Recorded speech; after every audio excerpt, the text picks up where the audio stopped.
ummata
waxaan shacbiga reer Soomaaliland ugu bishaareynaa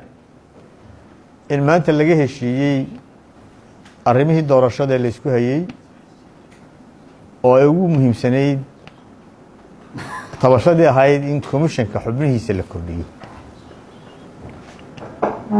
taasoo saddexda xisbi isku waafaqeen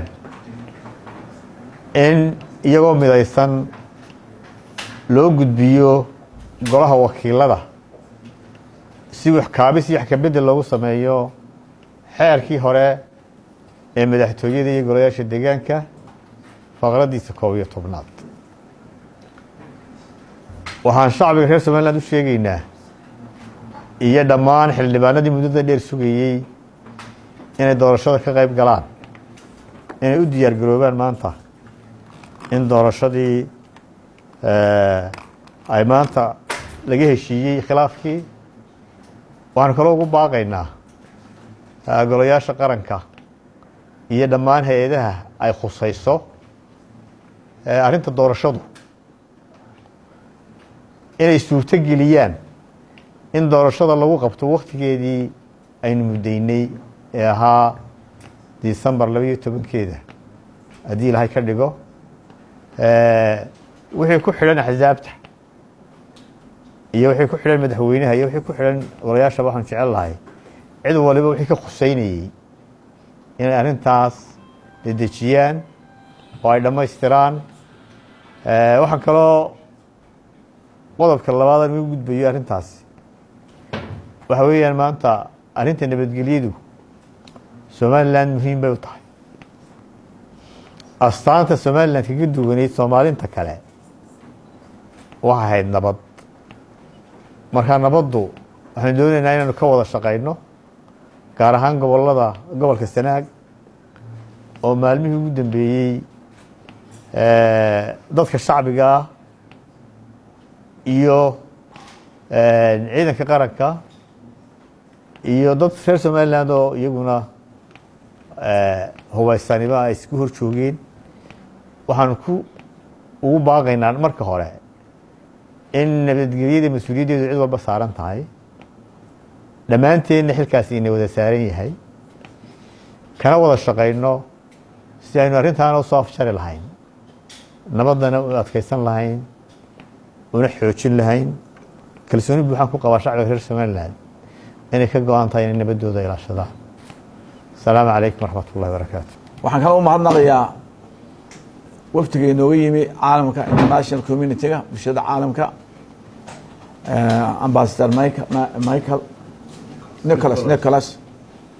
oo aad iyo aad iska saaray muddadii yaruu joogay iska saaray magaalada xil weyn arrintan inay noo dhamaato dhacdadani 10 sano horjeeday bay dhacday 2009kii halkan 6 qodob ku kala seexanay madaxweynaha hore Riyaale iyo qolada hadda dawladda ah markaa mucaarad ahayd kulmiye insha Allah waxaan jecelahay dhacdan ka dib inuu soo noqon jecelahay insha Allah taala oo ka faa'iideysana had iyo goor qaladaadka hore aan ka faa'iideysana way maanta waxa weeye laba arrimood laba tiir bay Soomaaliland ku taagneed oo midna ahaa democratizationka aan caan ku noqonay iyo nabadgelyada ilaahay subxaanahu watacaala ilaahay baa mahadda leh adduunka maanta kuba yar caalam islaam ku yar soomaalina wadankii soomaaliya shaarkana ku yar ilaahay nagu mataysay labadiiba maanta insha allahu tacaala waxaan jeclahay meel fiican marayaan maalmaha khayr qaba ilaahay ku dhaartay tamaanku cisho ee soo socda insha allahu tacaala inay arrintaa caarana iyo gurigiisa naga dhammaan doontaan arrintaasna maanta dhacdadii saaka dhacday waa under control waxaan aad iyo aad ugu mahad celiya ciidankeena iyo madaxweynaha iyo odayaasha ka shaqeynaya oo intuba ay nabad leeyihiin korneelka amba generaalkana waxaan leenahay inuu nabadda qaataa weeye odayaasha ogolaada weeye aanu khalkhal gelin gobolka oo gobolka u horeeyay somaliland nabadda qaatay 1992gii afarta beelood ku heshiiyeen waa gobolka ugu taajirsan somaliland khayraadku yaallo taas waxaan jeclay dhamaato tanna waxa weeye insha allahu tacaala doorashadii waxaynu qabanay waqtigeedii cid allah ciddii ay saamaysa ku saameyn ku leedahay ugu horeysa xubnaha wakiiladu waa inay arrintaa ku dedejiyaan wakiiladu waxay ka wakiil yihiin ay ku shaqeynayaan party lineka asxaabta waxay asxaabta isku raacda weye wayna isku raacaan weeye insha allahu tacaala waxaan jecelahay inaanu shirgudoonka wakiilada waxaan leenahay xil gaara iska saara cid kasta waa u faa'iida inay somaliland u noqoto doorasho gasho cid khasaaro ku qabaysaa ma jirto dal iyo dadba insha allah waynoo faa'iido waxaan jecelahay inaan madaxweynahan aad iyo aad baan ugu mahadnaqinaa maanta aad iyo aad buu markii shanaad wada fadhiisanee aad buu u fiicnaa fiicnintaas iyo wada tashiga insha allah inuu kusii wadaanu jecelahay talada adaa u baahan talada kuma u baahana inaga talada u baahan wada jir baa wadankan lagu wadi karaa insha allah tacaala jaanisyo fiican baa inoo jira dabeel waxay jirtaa xagga somaliland markii u horeysay adduunka miidiyaha lagaga sheekeynaya somaliland wanaageeda iyo xaqay u leedahay in la ictiraafo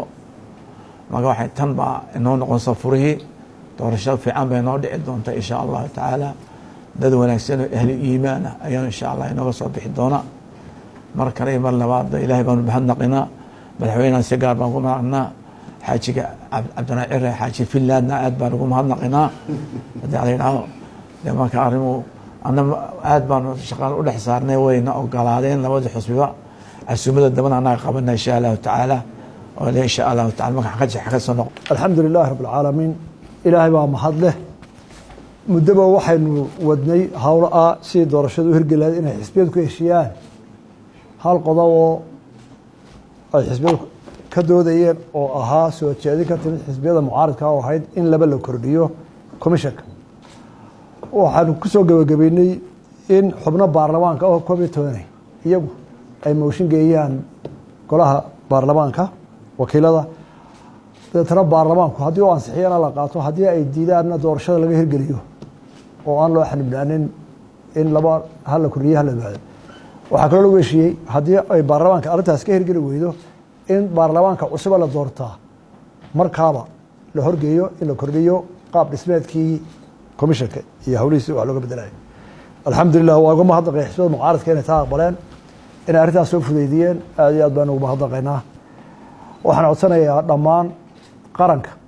cidda ay ka khusaysaa intii ka khusaysaa inay soo fudaydiso si doorasho loo heli lahaa hay-adaha dowladda ee ku shaqada leh hawshaa dhinacyo badan iyagana waxaan farayaa in ay fududeeyaan oo ay xoogga saaraan si doorashada wakhtigeeda ugu qabsoomi lahayd waktigu waa yar yahay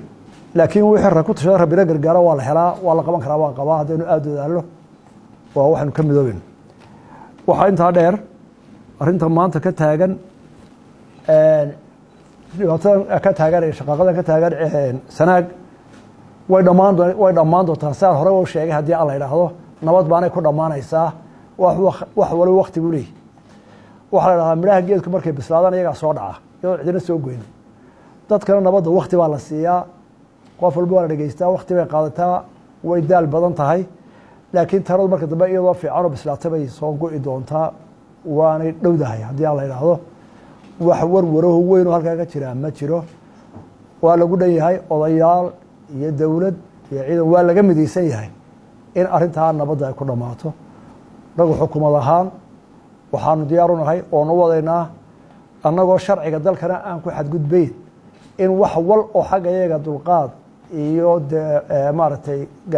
qaboojin iyo gacan walaaltinimo ah inaanu u fidino u dulqaadanno annagu inta badan dabcino wixayna dhaana dulqaadanno keliya wixii sharciga aan la dhaafi karayn mooyaane waxayna tahay waa arrin fudud meel gaabma ay marsaa meel dhow iyaduna insha allahu way noo dhammaan doontaa saaka waxoogay mar bay xiisadu kacday ilaahay mahadii way degan tahay imaka saacadda alfin arrintu way degan tahay odayaashii taliyaashii ciidamada